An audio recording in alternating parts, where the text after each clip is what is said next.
We are counting down the 10 airplanes so cheap they rival used cars, yet almost nobody dares to take the keys.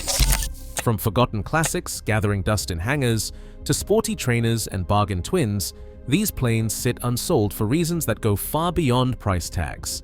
Some are haunted by ugly reputations, others hide expensive surprises, and a few are simply misunderstood by the market.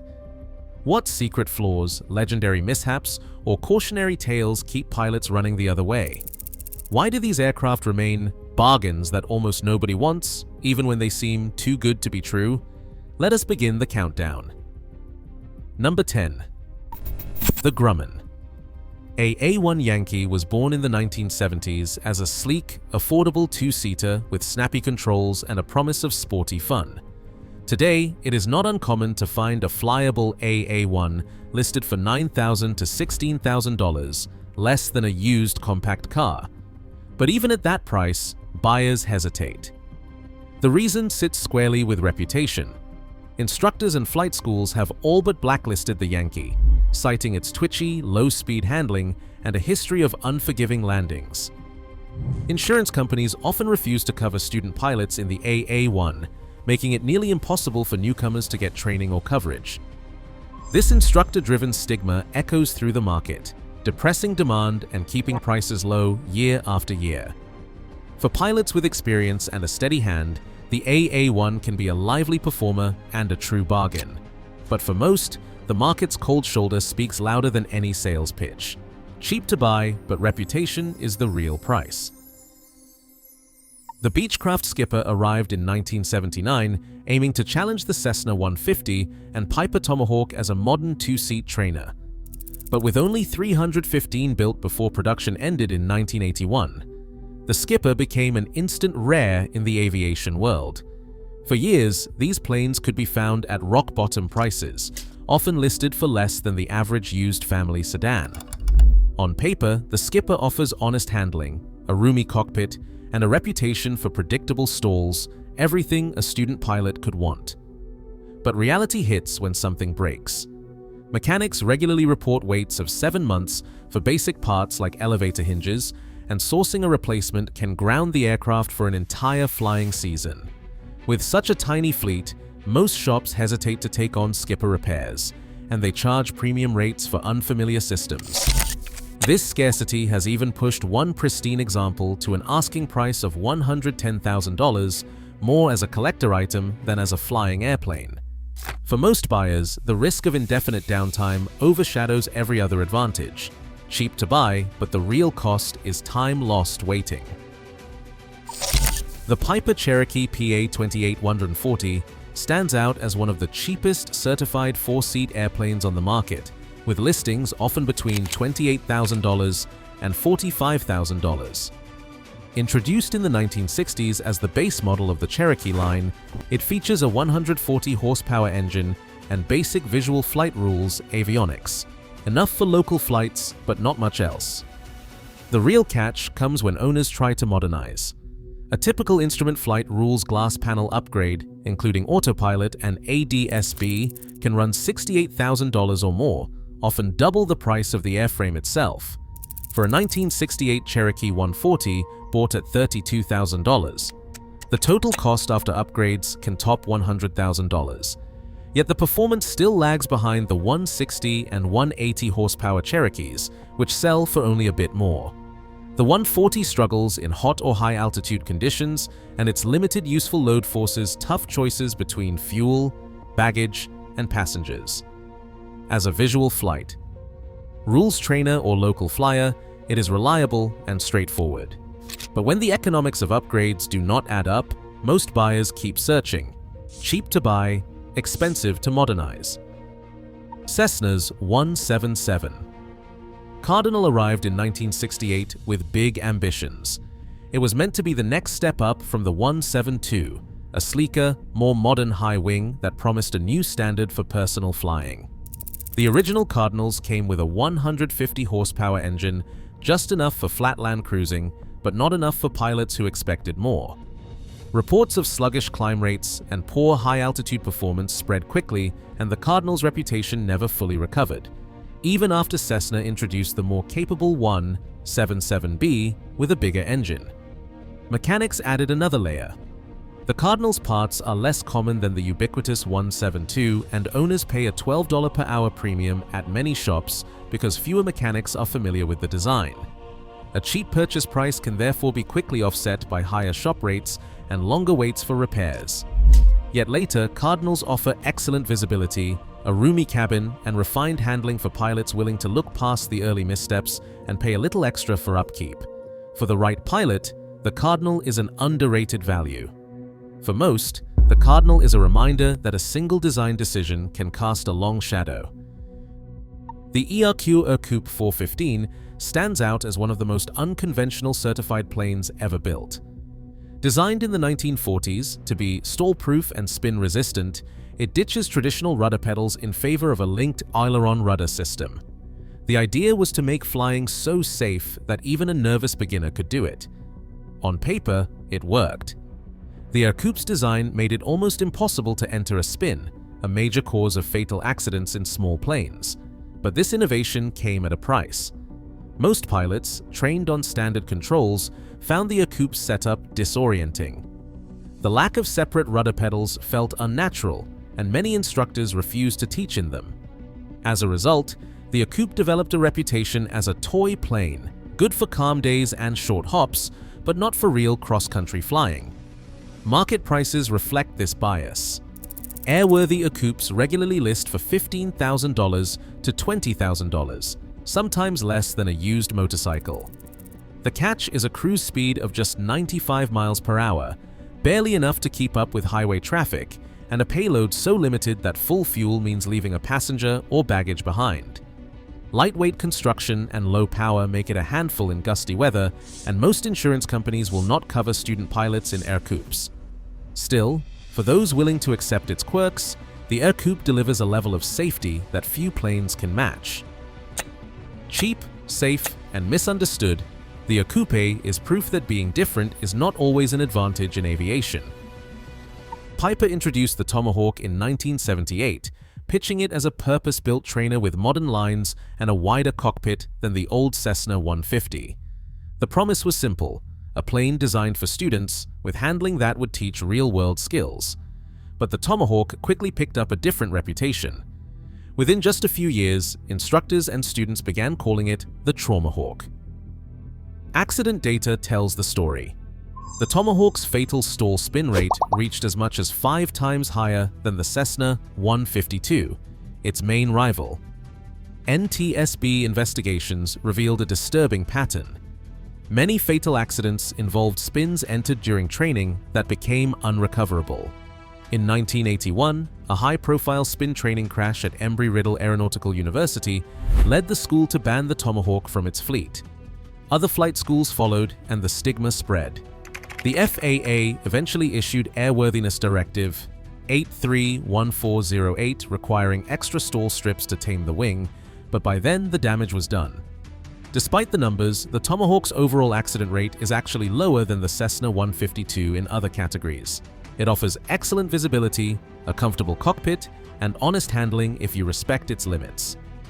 Today you can find airworthy Tomahawks for less than $45,000, but the shadow of its reputation still lingers. For careful pilots, it is an affordable, capable machine. For everyone else, the nickname says it all. The Luscombe 8 series first took flight in the late 1930s, a gleaming aluminum answer to the era's wood and fabric trainers. Even now, more than 70 years later, these planes still turn heads at small airports, sleek, simple, and light as a feather. Most Luscombes tip the scales at under 900 pounds empty, making them some of the lightest certified two-seaters ever built. That lightness is both a blessing and a curse. On calm mornings, the Luscombe rewards skilled hands with crisp, honest control. Every input translates directly to the wing, and the airplane feels alive. But when the wind picks up, especially on gusty afternoons, the same featherweight design becomes a test of nerve and technique. Pilots talk about the Luscombe's crosswind landings in hushed tones. Even experienced aviators admit the challenge. A sudden gust can shove the plane off the centerline in an instant, and the margin for error shrinks to nothing. For beginners, it is a rite of passage. For many others, it is a deal-breaker. Despite the reputation, Luscombe's remains surprisingly affordable. Airworthy examples often list between $26,000 and $46,000, sometimes less if you are willing to tackle a restoration project. Nearly everyone on the market shows its age. Decades-old airframes demand careful inspection, and bringing a tired Luscombe back to life can double your initial investment. Still, the romance is real. For pilots who crave a direct connection to the basics of flight, the Luscombe offers a pure, unfiltered experience that modern trainers cannot match. But the price of entry is not measured in dollars, it is measured in skill. Cheap to buy, but only if you are ready to earn every landing. Cessna's Skymaster stands apart from every other twin-engine plane on the ramp. Instead of engines mounted on each wing, the Skymaster puts one up front and another at the rear, both lined up along the fuselage. This centerline thrust design was meant to solve the biggest fear in twin-engine flying: loss of control if one engine quits. In theory, the Skymaster can keep flying straight without the wild yaw that comes with a failed wing-mounted engine. For pilots, that sounds like a safety breakthrough, but the reality is far more complicated. The FAA requires a special centerline thrust endorsement to fly the Skymaster as a multi-engine pilot. That means at least 15 hours of transition training, often with an instructor who charges a premium because so few are qualified on this unique setup. Insurance companies have taken note too. Policies for Skymaster owners typically run 20% higher than for conventional twins, and some underwriters demand proof of recent training or extra simulator time before they will even quote a rate. For many buyers, that regulatory and financial red tape is enough to stop the deal cold. Maintenance brings its own set of headaches. The rear engine, buried behind the passenger cabin, is notoriously difficult to access. Routine work, oil changes, spark plugs, even basic inspections takes 1.5 times longer than similar tasks on the front engine. Mechanics often charge extra, not only for labor, but for the specialized knowledge needed to keep both engines running in harmony. Cooling problems in the rear engine are a constant worry, and parts unique to the Skymaster's design can mean long waits and high prices. Maintenance can be expensive and slow. Despite all this, the Skymaster offers something no other twin can: true centerline thrust safety. For pilots willing to invest in the training and keep up with the maintenance, it delivers redundancy and peace of mind at a fraction of the cost of bigger twins. But for most buyers, the extra time, money, and regulatory red tape keep the Skymaster parked and overlooked. Dirt cheap to buy, but the real price is paid in hours and hassle. Number 2. The Mooney M20C and M20E. The Mooney M20C and M20E stand out as the bargain speed machines of the used airplane world. They are true 130 to 140 knot cruisers on just 9 gallons of fuel per hour. Early models from the 1960s and 1970s can be found for $25,000 to $40,000, sometimes less if you are patient. On paper, it is a stunning deal, faster than almost any other four-seater in its price range, and known for sipping fuel at speeds that leave older Cherokees and Cessnas trailing far behind. But the Mooney's strengths come with a catch. The cabin feels tight, measuring just 42 inches across, barely enough for 2 adults to sit shoulder to shoulder and a squeeze for anyone over 6 feet tall. The real challenge is in the numbers behind the scenes. The center of gravity window in these early models is only about 3 inches wide. That means every bag, every gallon of fuel, every passenger has to be carefully considered before takeoff. Load it wrong, and the plane can become twitchy or dangerously nose-heavy. It is a pilot's airplane in the truest sense. Every flight demands a careful weight and balance calculation, and there is no room for error. Landing a Mooney takes precision. The efficient wing and long nose create a ground effect that can make the last few feet of descent unpredictable. Get it right, and the plane rewards you with a smooth touchdown. Get it wrong, and you might bounce hard enough to need a $4,000 landing gear repair. Owners talk about the importance of perfect approach speed, just a few knots too fast or too slow, and the Mooney will let you know. For pilots who crave speed and efficiency and who do not mind a snug cockpit or the discipline of careful loading, the early Mooney is a hidden gem. It delivers true cross-country performance at a price that seems impossible. But for anyone looking for comfort or forgiveness, the Mooney's bargain price hides demands that most buyers are not willing to meet. Cheap to buy, but only if you are ready for the challenge. The Beechcraft Duke sits at the top of the bargain list for a reason. On the surface, it looks like the ultimate deal, pressurized, twin turbocharged, and shaped like a business jet, all for the price of a new SUV. A used Duke often lists between $60,000 and $140,000, sometimes less if the engines are close to overhaul. The allure is undeniable: 6 seats, a plush cabin, and 230-knot cruise speed. But every pilot who has ever owned a Duke knows that the real price tag comes later, and it is measured in invoices, not asking prices. Annual ownership costs for a Duke can top $40,000, even before major repairs. A standard annual inspection runs $6,000 to $13,000 if nothing unusual turns up, but that is rare. The Duke's twin Lycoming TYO-541 engines are legendary for both performance and expense. When overhaul time comes, the bill for both engines lands around $110,000, almost as much as the plane itself. Pressurization system leaks, aging avionics, and magnesium corrosion in the tail section can add 5-figure surprises to any maintenance cycle. Even simple repairs, like replacing a windshield or fixing exhaust corrosion, can cost more than an entire single-engine trainer. Insurance is not much relief either. Experienced pilots might pay $4,000 to $6,000 a year, but less qualified owners can see quotes reach $19,000 or get turned down entirely. For many, the dream of Duke ownership ends not with a flight, but with a phone call from the shop. One owner bought his Duke for $85,000, thrilled to finally step up to a pressurized twin. The first annual revealed a laundry list: engine work, gear actuators, pressurization leaks. The first invoice was $42,000. 6 months later, an engine started making metal. Overhaul was required, another $55,000. In less than a year, the cost of staying airborne had doubled the original purchase price.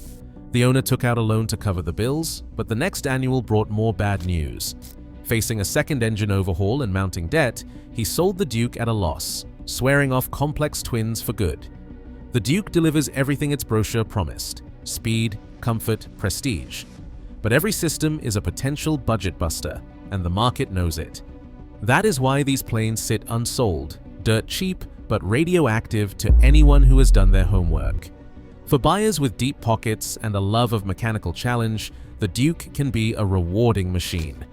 For everyone else, the numbers tell the real story: cheap to buy, expensive to regret.